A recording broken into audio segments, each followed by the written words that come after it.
मी सुद्धा या जनतेचे आभार मानून मुंबईच्या दिशेने प्रयाण करणार आहे.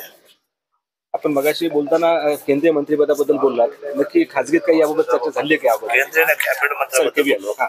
कॅबिनेट मंत्रिपदाच्या बाबतीमध्ये मी आग्रही राहणार आहे आणि ते घेणारच आहे. त्याचं कारण असं आहे की छत्रपती शिवरायांच्या भूमीला आजपर्यंत सन्मान कोणीच झाला नाही. आणि मला खात्री आहे की हे जे सरकार आहे हे सरकार 100% कॅबिनेट मंत्री पद शरद सोनवणे देणार नाही, किल्ले शिवरायांना देईल, छत्रपती शिवरायांच्या शिवजन्मभूमीला देईल.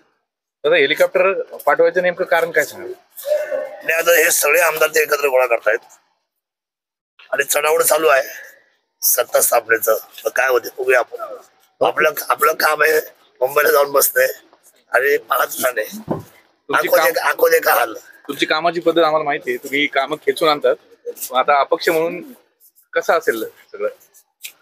जुन्नर तालुका हा महाराष्ट्र राज्याचा मॉडेल तालुका होईल एवढं सांगतो. विकासाला या तालुक्याची उंची सर्वात हिमालय एवढी राहील, कारण हा शिवनेरी आहे आणि शिवनेरीचा आन बाण शान सांभाळणं ही माझी नैतिक जबाबदारी आहे. दादा, आपण हेलिकॉप्टर मध्ये जात आहे, यातना मंत्रिपद घेऊन 100% लाल दिवस होणार. नाहीतर मी ते मांडी त्याच्या वाचणार आहे. कुठल्या आपला तो पॉइंट कुठला आहे तो कडेलोट मांडी घालून बसणार शरद सोडणे सोडणार नाही यावेळेला. दादा, आपण सांगितलं मंत्रिपद घेऊन येणार. होय, जनतेसाठी. शरद सोनवणेचा मंत्रिपदाचा फार मोठा विषय नाही. माझी शिवनेरी मोठी आहे, माझ्या छत्रपती शिवरायांची भूमी मोठी आहे आणि त्या भूमीला मी खाली बघून देणार नाही.